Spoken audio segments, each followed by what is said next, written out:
Lo, bakit may hawak kang sanggol? San ba ang mga magulang niyan at ikaw ang nagbabantay? Apo, maniwala ka sa hindi, anak ko to. Ayaw, di ba?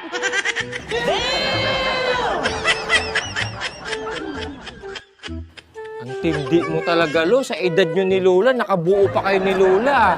Yan nga ang problema ko, Apo.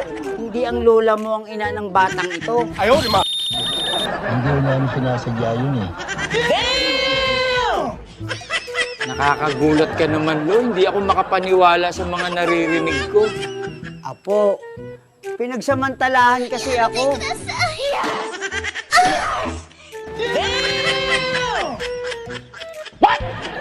Naku naman, Lolo. Ikaw pa talaga yung pinagsamantalahan. Kwento mo nga, Lo, nang ako'y malinawan. Apo, nag-inuman kasi kami ni kumpare noon. Tapos, Lo, ano ang nangyari? May lumapit kasing chika, babe, sa amin ni kumpare habang nagiinuman kami.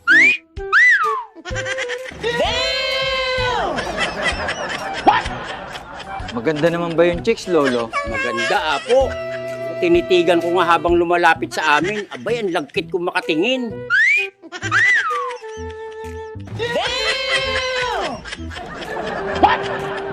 Hulaan ko, Lo. Sa tabi mo umupo yung chicks, no? Apo, akalain mo. Nakailang tagay pa lang siya, dinukot na agad ang chorizo ko. Ayaw, di ba?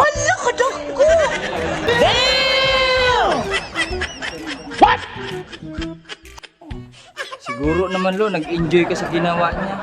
Gustong-gusto ko nga pigilan, Apo. Kaso nanghihina ako. Ayaw, di ba?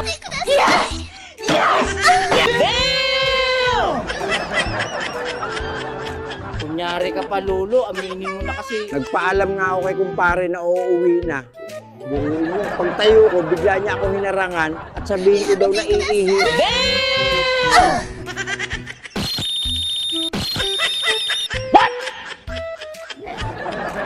Ang ganun pala, Lo. Sinamahan ka talaga sa pag-ihi mo.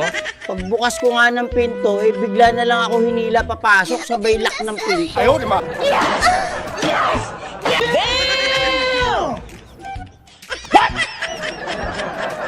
Dapat, Lo, sumigaw ka man lang ng tulong sa kumpare mo. Wala na talaga akong nagawa, Apo. Gigil na gigil siya. Tapos pinagbantaan pa ako.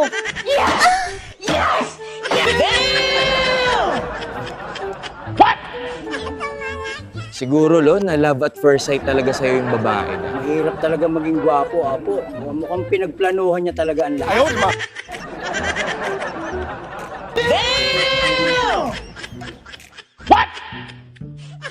Alam na ba ni Lola yan, Lolo? Siyempre naman, Apo, hindi. Pag nalaman ng lola mo to, sigurado hihiwalay ang ulo ko sa katawan.